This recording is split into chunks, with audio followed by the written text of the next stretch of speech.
Piffy and Zenzy Go Birding. Written by Kirsty Kyle, illustrated by Karlien Muller, published by BirdLife South Africa. This book serves to create awareness about the threatened white-winged flufftail and its wetland habitat. Piffy and Zenzy were lying in their favourite patch of afternoon sunshine in the garden. Their owner had told them that they would be going birding the next day, and the girls were speculating what birding might mean.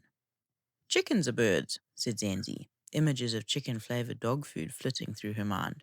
"Good point," said Piffy, "but somehow I don't think that's what she's talking about." Zenzi sighed. "What about chasing hardy-dars?" said Piffy, as she nibbled an itch on her foreleg. Chasing hardy-dars was one of the girls' favourite games. Every day a pair would hunt worms on the lawn. The poodles would rush out barking to chase them away. The birds would fly a short distance, much to the girls' satisfaction, but then return as soon as the poodles had turned their backs.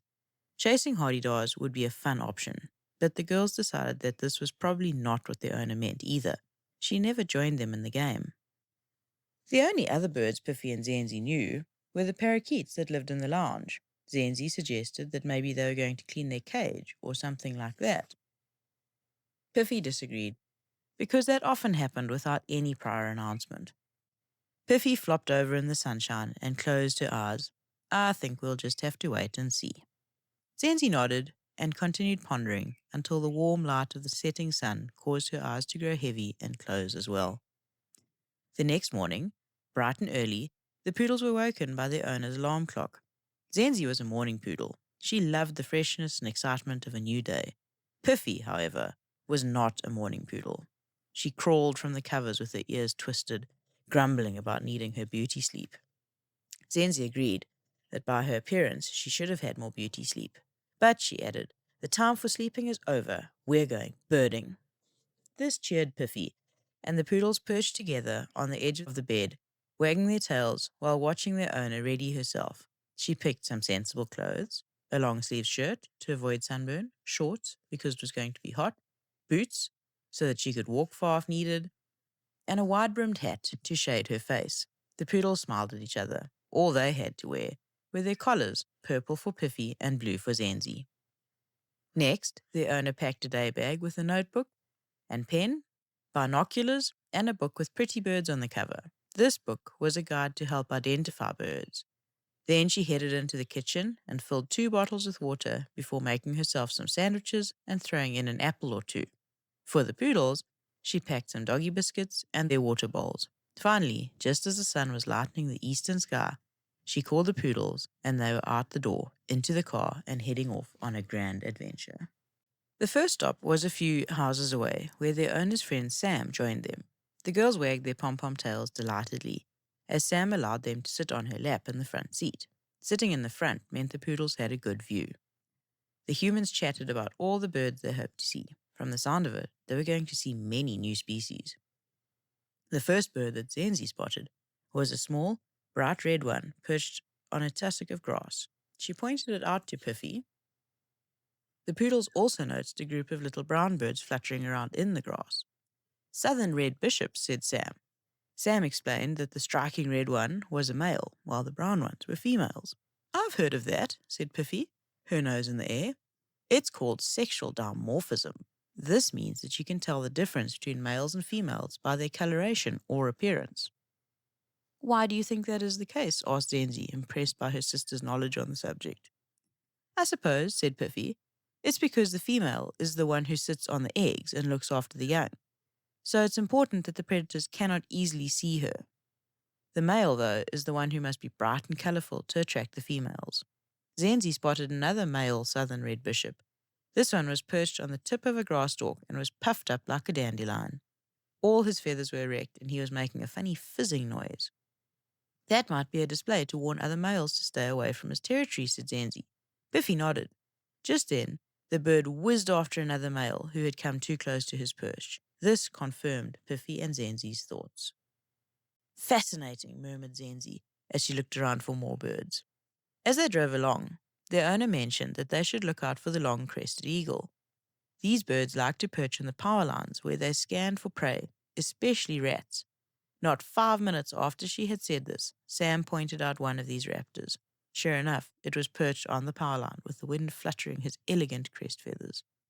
"Oh, look at his lovely white legs," said Sam. "That means it's a male. The female has dull brown-colored leg feathers." "More sexual dimorphism," said Zenzi, her head held high. Before long, they reached their first stop. It was a small bird hide on a dam surrounded by reeds and bulrushes. The wooden building was set on the edge of the water and was designed to give uninterrupted views of the dam without frightening animals away. Inside the hide, the humans sat on benches and looked through the long, narrow slit windows. The dogs were lifted onto the bench. Piffy and Zenzy wagged their tail when they realized that if they stood on their hind legs, they too could peek out the windows. The first animal they spotted was a tall, regal, powder grey bird with a yellow bill. It perched in a tree close to the window and was identified as a grey heron. The humans and dogs noticed its long, pointy bill. It was specialized for stabbing fish and frogs in the shallow water and mice in the long grass. On the same branch was a blackbird with a beady red eye. It was a reed cormorant, they decided, after noting its long, light-colored bill with a sharp curve at the tip. Piffy shivered when she saw the bill. It was shaped that way so that the cormorants could catch fish and tadpoles underwater. It was interesting to see that the different bird species had specific body and bill shapes suitable for their preferred habitat and feeding style. The next bird along the water's edge was one they all knew well. It was a dear old brown duck with a bright yellow bill, the yellow-billed duck. She had a big, flat, paddle-shaped bill for dabbling in the water and ripping seeds from water plants.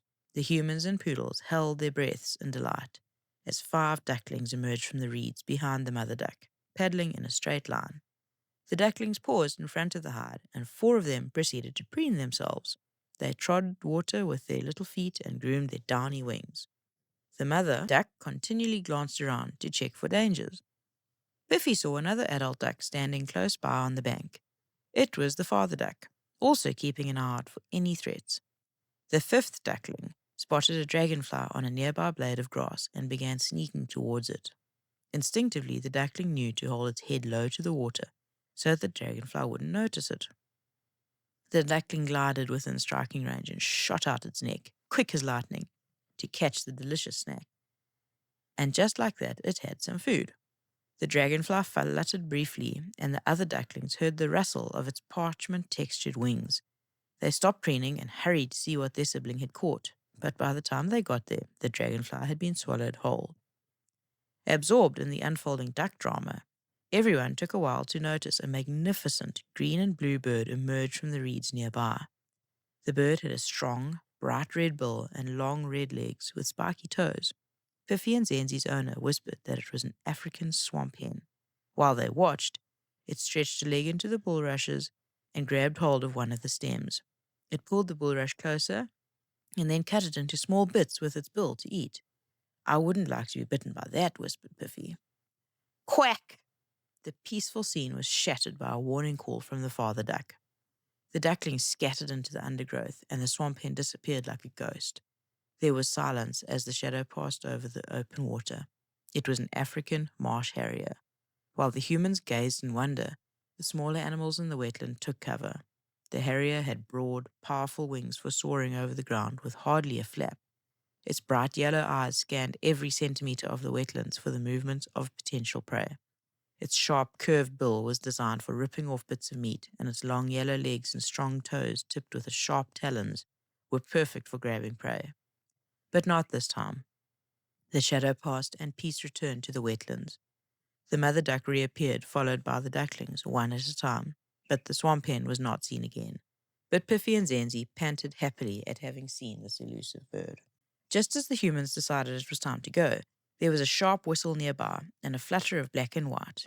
A pied kingfisher hovered into view in front of the hide. Hovering, the dogs learned, was a special way of flapping really quickly to remain in the same place in the air.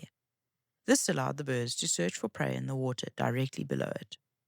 Piffy and Zenzi watched as the kingfisher stopped hovering, folded its wings, and dived like an arrow into the water, barely making a splash. It emerged with a small fish in its bill.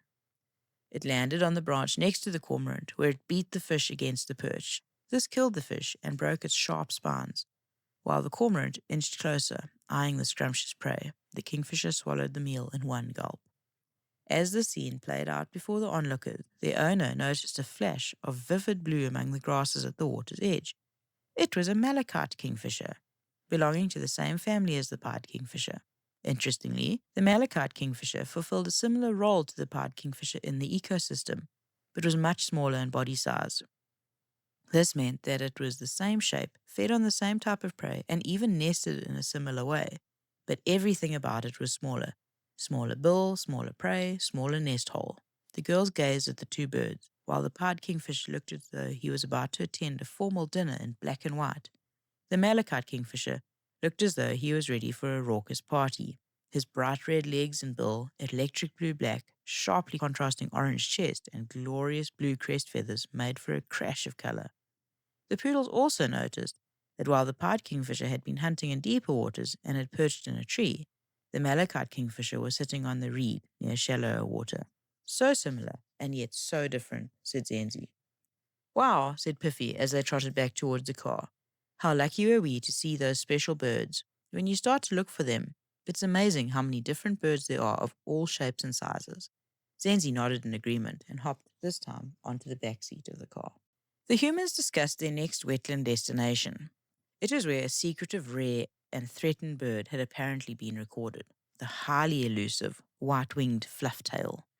The poodles looked over Sam's shoulder at the picture in the book that she and their owner were consulting. The dogs noticed how the male bird had a deep chestnut-colored head and chest, a fluffy tail, and a dark body with streaking. Imagine if we saw one, the owner said to Sam. It would be unbelievable, Sam replied. They're about the rarest bird in the world.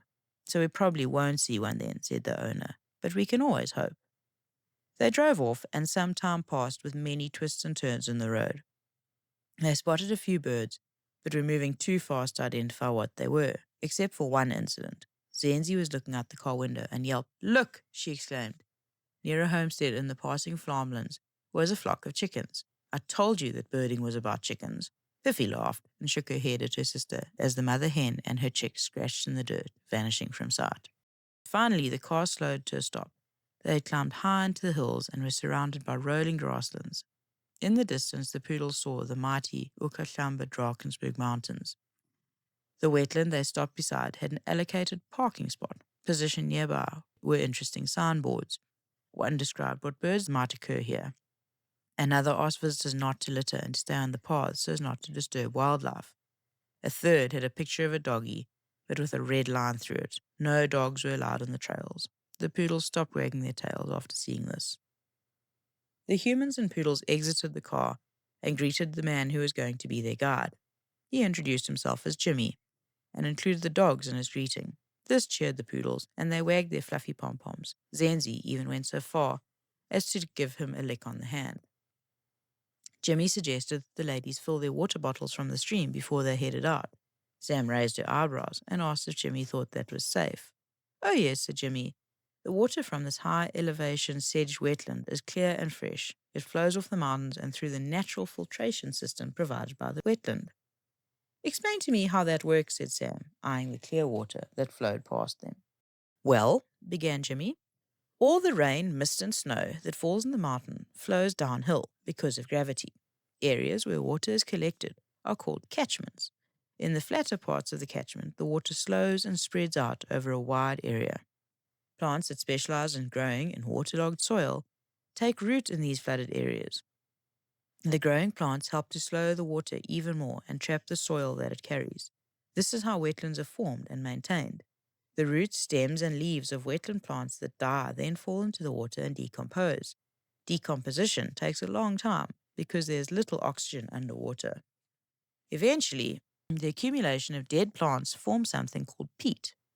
Because of the web of plant roots and peat, the water flowing through the wetland is cleaned and enriched with healthy minerals and vitamins." "Wow!" "The wetland acts like a giant sponge. It filters dirty water entering the area and then gives us clean water flowing out," said the owner. "Precisely," replied Jimmy. "But unfortunately, people can damage wetlands, so they no longer slow down and clean the water." "How do we damage wetlands?" "Well, for example, some people throw their rubbish into the environment. This rubbish washes into streams and ends up in wetlands. The plastics and chemicals accumulate and pollute the natural filtration system. Other people dig channels that drain the water out of the wetlands. This lowers the water table so that the soils dry out and are no longer waterlogged. The wetland plants then disappear and are replaced by those that grow in drier soils. Some people allow livestock to overgraze wetland plants and degrade the sensitive soils, and others burn wetlands and the surrounding catchments at the wrong time of the year or too often. After listening to all this, Piffy went over to the flowing water and sniffed it. It smelled earthy and rich, different to the tap water at home. She stuck out the tip of her pink tongue and lapped once. It was delicious. You can taste the difference between tap water and clean wetland water, Jimmy went on. In town, water is purified and sterilized with chemicals that kill the bad bugs, but this process also removes all the nutrients. What can we do to better conserve wetlands that are harmed? Asked Sam. That's a good question, Jimmy replied. Instead of seeing only the damage we have done, we can explore ways of restoring and maintaining healthy wetlands. Recycling our rubbish and reducing the amount of water we use can help. Draining can be carefully corrected by blocking the drainage channels, and we can tell our family and friends how important wetlands are in providing, supporting, and regulating water resources. If they know the value of wetlands, they are more likely to protect and care for them. They might even go so far as to stop illegal hunting of animals inhabiting wetlands. As he said this last bit, Jimmy glanced at Piffy and Zenzy. The girls hung their heads, remembering the no doggies sign. Anyway, said Jimmy with a smile, do you hear that noise? He gestured towards the wetland, from which issued a cacophony of whistles, squeaks, quacks, roars, and chirps. That is the sound of a healthy wetland, a home to many frogs and birds preparing for the sunset chorus. In unhealthy wetlands, only a few species can survive. But in healthy wetlands, there's a rich biodiversity. Shall we put these vicious hunting hounds back in the car and go for our walk? With that, the poodles were scooped up and dumped into the car. They gazed out the partially open windows, their ears drooping. Even though they had a bowl of water and some fresh air, Zenzi and Piffy felt sure they were going to miss out on something spectacular. It is so unfair, sulked Piffy, who turned from the window, curled up on the back seat, and shut her eyes.